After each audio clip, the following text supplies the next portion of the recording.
My story is Acts 12, Herod's persecution of the Christians. About that time, King Herod laid hands upon some of the members of the church to harm them. He had James, the brother of John, killed by the sword. And when he saw that this was pleasing to the Jews, he proceeded to arrest Peter also. It was the feast of unleavened bread. He had him taken into custody and put in prison under the guard of 4 squads of 4 soldiers each. He intended to bring him before the people after Passover. Peter thus was being kept in prison, but prayer by the church was fervently being made to God on his behalf. On the very night before Herod was to bring him to trial, Peter, secured by double chains, was sleeping between 2 soldiers, while outside the door guards kept watch on the prison. Suddenly, the angel of the Lord stood by him, and a light shone in the cell. He tapped Peter on the side and awakened him, saying, "Get up quickly." The chains fell from his wrists. The angel said to him, "Put on your belt and your sandals." He did so. Then he said to him, "Put on your cloak and follow me." So he followed him out, not realizing what was happening through the angel was real. He thought that he was seeing a vision. They passed the first guard, then the second, and came to the iron gate leading out to the city, which opened for them by itself. They emerged and made their way down an alley, and suddenly the angel left him. Then Peter recovered his senses and said, "Now I know for certain that the Lord sent this angel down and rescued me from the hand of Herod and from all that the Jewish people had been expecting." When he realized this, he went to the house of Mary, the mother of John, who is called Mark, where there were many people gathered in prayer. When he knocked on the gateway door, a maid named Rhoda came to answer it.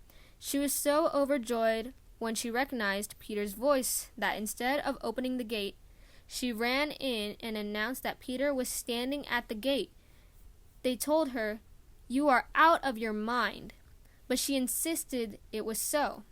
But they kept saying, "It is his angel." But Peter continued to knock, and when they opened it, they saw him and were astounded.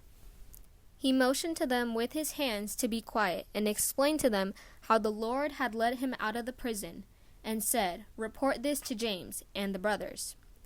Then left and went to another place. At daybreak there was no small commotion among the soldiers over what had become of Peter. Herod, after instituting a search but not finding him, ordered the guards tried and executed. Then he left Judea to spend some time in Caesarea. He had long been very angry with the people of Tyre and Sidon, who now came to him in a body. After winning over Blastus, the king's chamberlain, they sued for peace because their country was supplied with food from the king's territory. On an appointed day, Herod, attired in royal robes and seated on the rostrum, addressed them publicly. The assembled crowd cried out, "This is the voice of a god, not of a man." At once the angel of the Lord struck him down, because he did not ascribe the honor to God. And he was eaten by worms and breathed his last, but the word of God continued to spread and grow. After Barnabas and Saul completed their relief mission, they returned to Jerusalem, taking with them John, who was called Mark. Based on this whole story, I think it leads to the conclusion that in any dangerous or non-dangerous situation, God will always help you out. This was based on the fact that out of the 12 apostles that followed Jesus, James was the first to be martyred by King Herod, which means that James was the one that first struck up the reaction from Jewish people.